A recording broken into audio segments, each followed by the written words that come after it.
Let's put a bit of rationality back into the debate. Mark is on the line. How are you, Mark? I'm good, thanks. How are you? That is a hell of a photo of you we have up as well. You look like you really mean serious business, but Man United have done absolutely no business. No, and I don't think I can bring any rationality out to it, because I do agree with a lot of... That's enough for Mark. Tell us what's going to happen, Mark. You said Man United fans would be panicking if we were getting to this sort of stage. Now they're panicking. Yeah, I mean, look, the Lukaku deal, the Rojo deal, I mean, people get excited about Harry Maguire and Wan-Bissaka and the 145 million we've spent, but when you add in what we've sold, we're getting down to like 50, 60 million again, which is what Mourinho was moaning about last year. So we're in this situation where, you know, United fans are hungry for success, but they're realistic that we are owned by people who are just, you know, not interested. I don't get it. I thought, you know, Europa League football, they'd spend heavy like they did with Van Gaal and Mourinho when we were in the Europa League to get us back in, but they just don't seem interested, and it means that, for me, I think 5th and 6th, if we get 4th place, I think Ole Gunnar Solskjaer probably deserves Manager of the Year. I think the midfield's that weak. Yeah, I'd agree. I think they'll be comfortably off it if the end of the season is on to go by. Can you answer, where is Fernandes, and have we any clarity in this at all?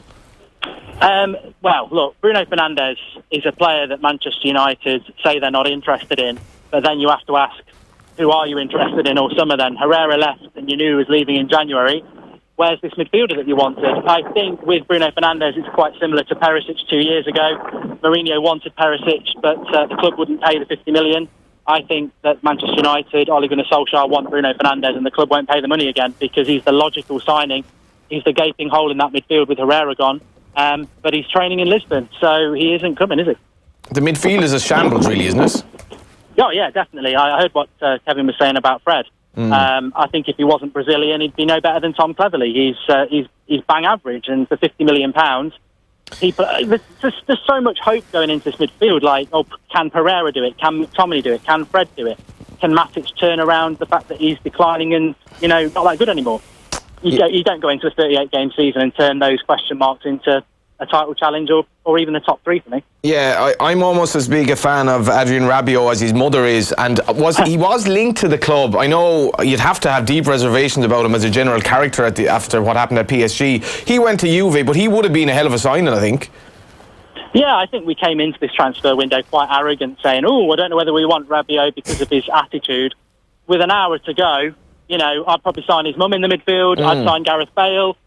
Beggars can't be choosers. And his mother would be represented by his mother as well. Yeah.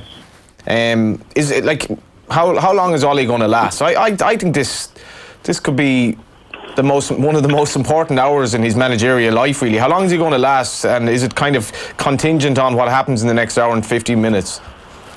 I can't see anyone coming in because we just don't know who it is. So I can't see anyone coming in. I think he's got to go with what he's got. He finished the season badly, but I think as a United fan, seen this with every single manager we've had since Sir Alex Ferguson, and I really hope the fan base switch on to the fact that we shouldn't be shouting Ollie out if we're like mid-table at Christmas. Everything needs to be aimed at the board now because it's so boring, it's so repetitive. They're not spending money, and I just think, all right, Ole Gunnar Solskjaer might fail, but I don't see who would succeed at the moment.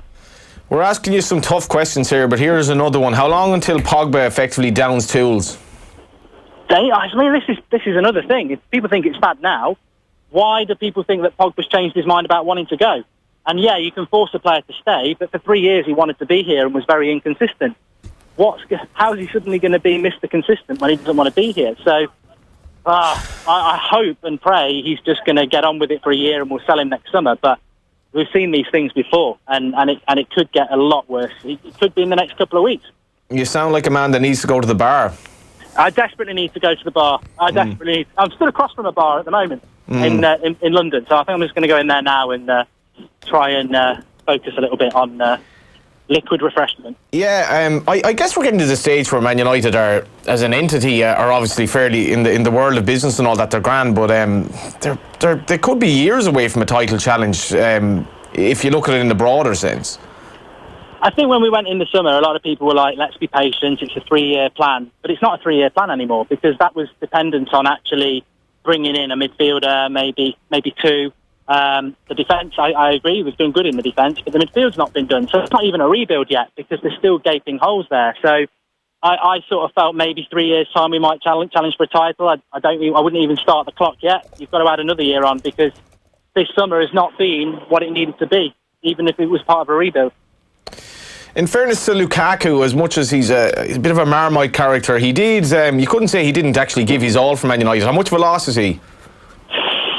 I see some people want to call Lukaku a flop. He's not a flop because his goal record's very good. He just doesn't suit United in the sense that his first touch is poor, and he's not that good against the top four. But neither are United. So I felt he was the sort of player to move on if you're going to have the proper rebuild that was promised. To move him on and then not replace him and not bring the fielders in, I think actually we would have been better to keep him. But, again, it's about money going into the pocket of the owners, isn't it? And then, that money they've spent on Maguire, they've got back already. Is there hope for Man United or descending depths of despair? There's always hope. There's always hope. That's because you're going to the bar, though. Three. Fourth maybe. I think that's the ceiling for United. Fourth maybe, but I don't think so. Enjoy the pint. I will do. Thank you very much. Thanks very much. This is the first time that we got live updates on a guy's kind of, whether or not he was going to the bar in the next sort of 10 minutes.